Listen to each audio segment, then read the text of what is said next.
Code పోయిండు. ఇవాళ ముక్క ఆయనేమో లిఫ్ట్ ఇరిగేషన్, తిక్క ఆయనేమో ఆత్మలతోటి మాట్లాడేటువంటి పరిస్థితి ఏర్పడ్డది. ఈ సమయంలో జనం కోసం, జాతి కోసం, పేదల కోసం, బీదల కోసం మహానాడు ఏర్పాటు చేసుకొని అధికారంలో ఉంటే ప్రజలకు చేయవలసిన దాని గురించి, ప్రతిపక్షంలో ఉంటే ప్రజా సమస్యల మీద మాట్లాడేటువంటి ఈ మహానాడు వేదికపై, ఈ మహత్తరమైన వేదికపై తెలుగు జాతి విశ్వఖ్యాతి అనేటువంటి అంశం మీద ఈ తీర్మానాన్ని బలపరిచే అవకాశం ఇచ్చిన బాబు గారికి ధన్యవాదాలు.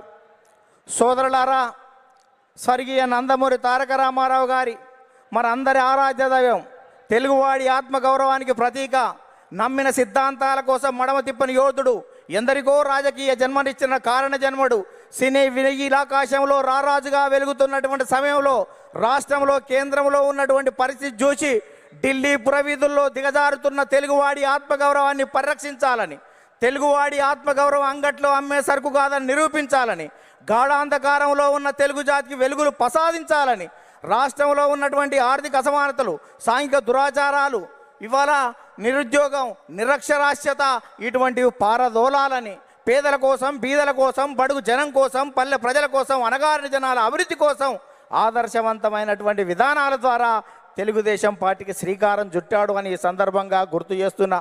అందుకనే తెలుగుదేశం పార్టీ ఆవిర్భావం తర్వాత రాష్ట్ర రాజకీయాల్లో పెను సంచలనం చంపింది. 9 నెలల్లోనే ఇవాళ అధికారంలోకి వచ్చినటువంటి చరిత్ర మనది.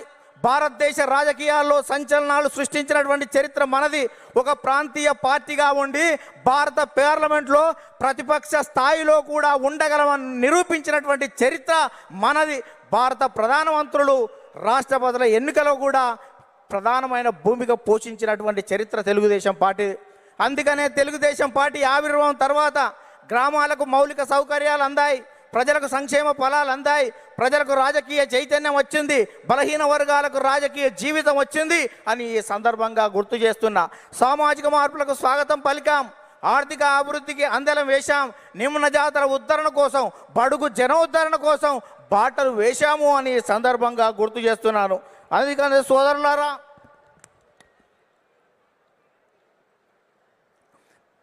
బడుగు జనోద్ధరణ కోసం బాటలు వేశాం. అందుకనే గతంలో రాజకీయాలు భూస్వాములు, ఆసాములు, జమీందారులు, జాగీర్దారులు, దేశ్ముఖులు, దేశ్ పాండేల కబంధ హస్తాలలో ఉన్నటువంటి రాజకీయాన్ని గరీబోళ్ళ ముంద ఉంచినటువంటి చరిత్ర తెలుగుదేశం పార్టీది. కమ్మరి, కుమ్మరి, జాగలి, మంగలి, ఎరకలి, మాల, మాదిగ, వడ్డెర, బలిజ, లంబాడ, కోయ, ముదిరాజ, పెరిక, మేరు, కాపు, వైశ్య, యాదవ నేత, గీత, కార్మిక, కర్షక, బడుగు బలహీన వర్గాల బిడ్డల చేతులకు ఈ రాజకీయ అవకాశాన్ని తీసుకొచ్చినటువంటి చరిత్ర తెలుగుదేశం పార్టీదని ఈ సందర్భంగా గుర్తు చేస్తున్నా. అందుకనే స్వర్గీయ నందమూరి తారక రామారావు గారు 2 రూపాయల కిలో బియ్యం పెట్టాడు.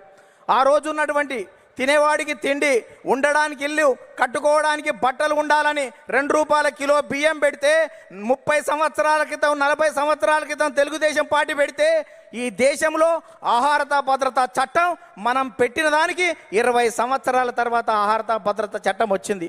అంటే తెలుగుదేశం పార్టీ ఒక నిర్ణయం చేస్తే ఈ దేశం, వివిధ రాష్ట్రాలు 20 సంవత్సరాల తర్వాత ముందు చూపుతోటి చేస్తున్నటువంటి పరిస్థితి ఉంది. మనం మహిళలకు ఆస్తి హక్కు 30 సంవత్సరాల క్రితం ఇస్తే భారత పార్లమెంటులో మనం నిబంధన పెట్టిన తర్వాత 15-20 సంవత్సరాల తర్వాత కూడా భారత పార్లమెంట్లో పెట్టేటువంటి పరిస్థితి ఉంది. అందుకనే ఈ దేశంలో ప్రతి చట్టం కూడా తెలుగుదేశం పార్టీ ముందు చూపుతోటి విజన్ 20 తోటి ముందుకు పోతున్నటువంటి పరిస్థితి ఉంది. అందుకనే స్వర్గీయ నందమూరి తారక రామారావు గారు తర్వాత మన ప్రియతమ నేత నారా చంద్రబాబు నాయుడు గారు అధికారంలోకి వచ్చిన తర్వాత రామన్న రూపుదిద్దినటువంటి ఈ పార్టీని చంద్రన్న తీర్చిదిద్దాడు.